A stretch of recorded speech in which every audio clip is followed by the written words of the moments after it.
qué grupo de edad de personas hacen más consultas sobre la nutrición? Y la estadística siempre, en su mayoría, consultan muchas personas grandes, ¿sí? Muchas personas que tienen enfermedades crónicas no transmisibles.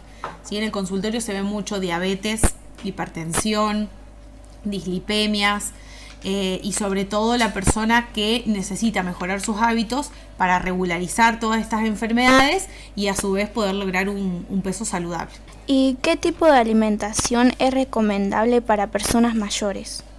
A ver, la variedad es importante para todos, ¿sí? O sea, esto que yo les decía recién. Obviamente que para personas mayores encontrás muchas personas con, o sea, es muy raro encontrar una persona, un adulto, y sobre todo adulto mayor, que no tenga absolutamente nada o que no tome ninguna medicación. Entonces es bastante general la respuesta, que yo les puedo llegar a dar una variedad, y siempre todo se tiene que ir adaptando a las necesidades de cada persona, ¿sí? Pero bueno, en general, como les decía, el desayuno debería ser igual para todos, adaptado. Obviamente que recomendando lácteos descremados, frutas, de acuerdo a si tiene algún problema gástrico, intestinal. Hay muchas personas también que tienen cálculos en la vesícula, entonces en ese caso se recomienda una fruta cocida y no cruda. Lo mismo con el tema de los cereales. En algunas personas se recomiendan, sí, a ver, no porque lo refinado sea más saludable que los hidratos de carbono complejo, sino que por ahí algún diagnóstico imposibilita que puedan consumir este tipo de alimentos. ¿Por qué eligió la carrera de psicología y qué la apasiona de ella? La elegí cuando tenía más o menos 16 años, porque en el secundario me dieron psicología y ahí me empezó a gustar. En mi casa también siempre se habla mucho de la psicología, de lo social y demás, y por eso la elegí, es algo que siempre me gustó mucho. Y apasionar, me apasiona, creo que todos los días. Siempre trato de no perder como mi capacidad de asombro con cada uno de mis pacientes o en cada uno de mis trabajos que hago. Más allá de que por ahí, hoy en día, por ejemplo, en el consultorio es muy común temas como la ansiedad o la depresión y demás. Aún así intento eso, ¿no? Como no perder esa capacidad de asombro y intentar como ver cada caso particular e intentar ayudar de la mejor forma. ¿Cómo evalúa el proceso de los pacientes?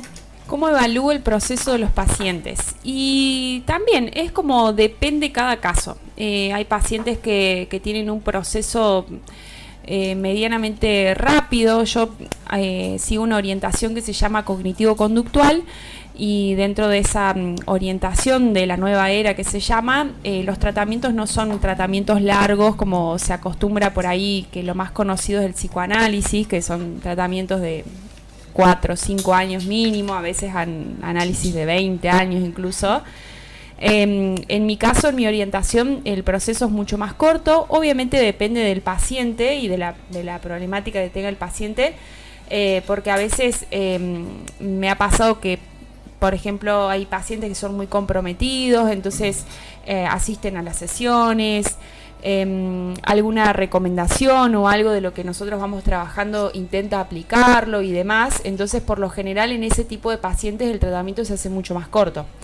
Ahora, en pacientes que por ahí no tienen tanta adherencia, que a veces faltan, o que son muy negativos o muy oposicionistas por ahí a la postura del psicólogo, que siguen yendo igual, pero que son como más oposicionistas, quizás su tratamiento demora mucho más. Pero depende de cada caso, depende también del profesional en sí, de la orientación que cada uno siga y bueno, y obvio que del paciente. ¿Y cuándo considera que es necesario cambiar el enfoque terapéutico? Bien. Y en mi caso siempre el enfoque, sigo un mismo enfoque, digamos. A veces sí les digo a los pacientes, me pasa que si veo que voy avanzando más de la cuarta sesión, que por lo general las primeras sesiones tiene que ver más con una orientación hacia ver qué es lo que el paciente tiene, un poco su historia y demás, y después de la cuarta sesión uno ya empieza a trabajar un poquito más con el paciente.